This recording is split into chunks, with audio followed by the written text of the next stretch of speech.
Pemirsa, masih dari ajang National Book Festival di Washington DC. Aku di sini sangat terinspirasi, Stel, dengan orang-orang yang memang dari latar belakang yang berbeda-beda, tapi mereka bisa menelurkan buku-buku yang menarik dan juga membuat saya jadi tergugah untuk nulis buku juga sebetulnya. Kayak misalnya tadi kan kita udah ngobrol sama seorang tunawisma dan mantan pecandu narkoba yang sekarang sudah bisa menulis buku. Dan memang lewat buku ini kita bisa dibawa ke dunia lain. Tapi dunia lain ini bukan dunia yang menakutkan. Bukannya dunia yang ajaib ya. Ajaib, tapi dunia di mana kita bisa mengenal sosok seseorang, masa lalu dia, karakter dia, bagaimana tantangan-tantangan hidupnya yang banyak kali seringkali bisa jadi pelajaran juga buat kita. Oh betul. Nah setelah berikut ini saya ingin mengajak kamu dan juga pemirsa di rumah untuk berkenalan dengan seorang remaja dengan autisme. Dia menelurkan sebuah buku bersama dengan orang tuanya. Wah, seperti apa ya seorang anak autisme menulis buku? Hari ini dalam acara baca buku bersama, orang tua murid dan siswa Friendly High School kedatangan tamu istimewa. Untuk pertama kalinya pembacanya adalah seorang siswa. Buku yang dibacakan berjudul If You Were Me. Penulisnya Anita, Ibu Bernie. Sementara Bernie membuat ilustrasinya. I just wanted it written in a way so that other children could possibly read it or have someone read it to them. Dalam proses kolaborasi tersebut, Anita akan menulis 1-2 kalimat dan membacanya, lalu Bernie menggambar ilustrasinya. I would leave it to him to come up because I didn't necessarily want to tell him how to draw because I wanted it to be exactly what he did.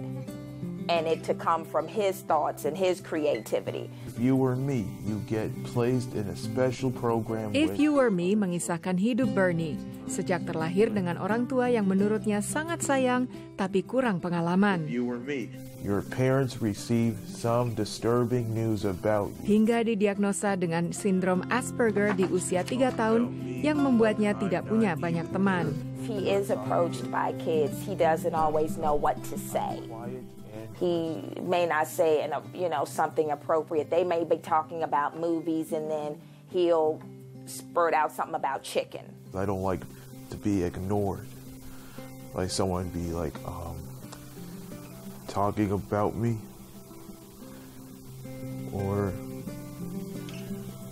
people just not saying a word or just not saying a word to you at all.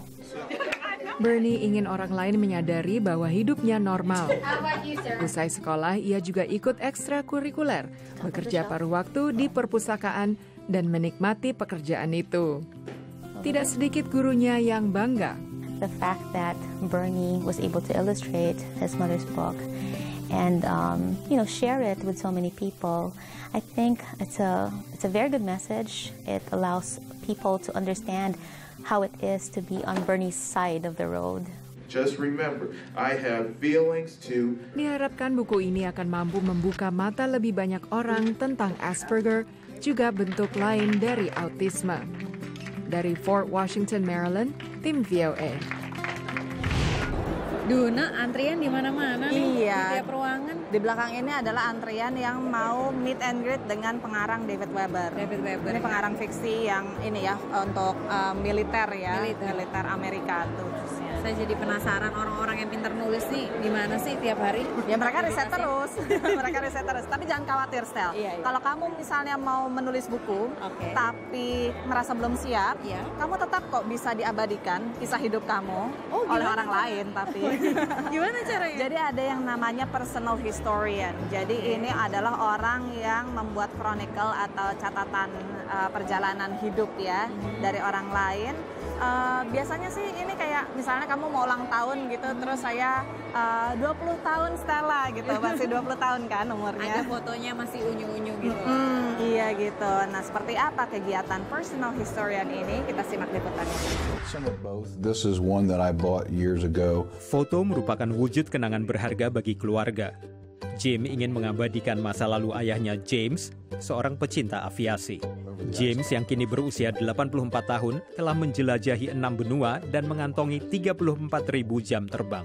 Dad taught all of us how to fly, and he ended up getting all of our children their licenses. Pengalaman James di kokpit itulah yang melandasi memoir ini. As the new generations come on, and our children start having children, I just thought it would be a wonderful idea to have memorialized some of the stories and some of the experiences coming from Dad firsthand. Karenanya ia menghubungi Rhonda, sejarawan pribadi. He's trying to relate tales from what he experienced to, in some cases, give them information that may save their lives someday, you know, in terms of being a pilot.